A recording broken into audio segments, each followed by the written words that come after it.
സഹസ്രനാമം ചൊല്ലുന്ന വീട്ടില് ഭക്ഷണത്തിനും വസ്ത്രത്തിനും മുട്ടുണ്ടാവില്ല. കാരണം കുട്ടികൾ പണി കിടക്കണം അമ്മയ്ക്ക് ഇഷ്ടമല്ല. ആണോ? നിങ്ങളൊക്കെ വീട്ടിൽ ആഹാരം ഉണ്ടെങ്കിൽ ആദ്യം നിങ്ങളാണ് കഴിക്കുക, അല്ലല്ലോ? മക്കൾക്ക് കൊടുക്കുക. ചിലപ്പോൾ നിങ്ങൾക്കൊന്നും ഇല്ലെങ്കിൽ ശരി, മക്കൾ കഴിച്ച് സന്തോഷമായാൽ മതി, സന്തോഷമാവും.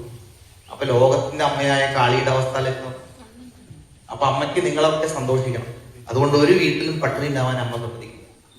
വസ്ത്രം ഇല്ലാതെ മക്കൾ നടക്കണം കാണാൻ അമ്മയ്ക്ക് ഇല്ല. അമ്മയുടെ വസ്ത്രം വേണേ ഊരി കൊടുക്കും. അതുപോലെയാണ് കാളി. അപ്പൊ നാമം ചൊല്ലുന്ന വീട്ടിൽ, ലളിതാ സഹസ്രനാമം ചൊല്ലുന്ന വീട്ടിൽ ആർഭാടമില്ല. വിശപ്പ് മാറാൻ ഭക്ഷണവും നാണം മറക്കാളോ. അത് അമ്മ ഉറപ്പ് നൽകിയിട്ടുള്ള കാര്യം. അതുകൊണ്ട് എല്ലാവരും ഇത് മനസ്സിൽ വെച്ചുകൊണ്ട് സഹസ്രനാമം ചൊല്ലണം. നമ്മുടെ കുട്ടികളെ എന്തെങ്കിലുമൊക്കെ നാമം ചൊല്ലിപ്പിടിപ്പിക്കണം. അവരുടെ ഉള്ളിലേക്ക് ഈ ലോകത്ത് ഒരുപാട് അഴുക്കുണ്ട്. പുറത്തേക്ക് ഇറങ്ങിയൊന്നും പേടിയാണ്. പുറത്തേക്ക് കുട്ടികളെ പേടിയില്ല.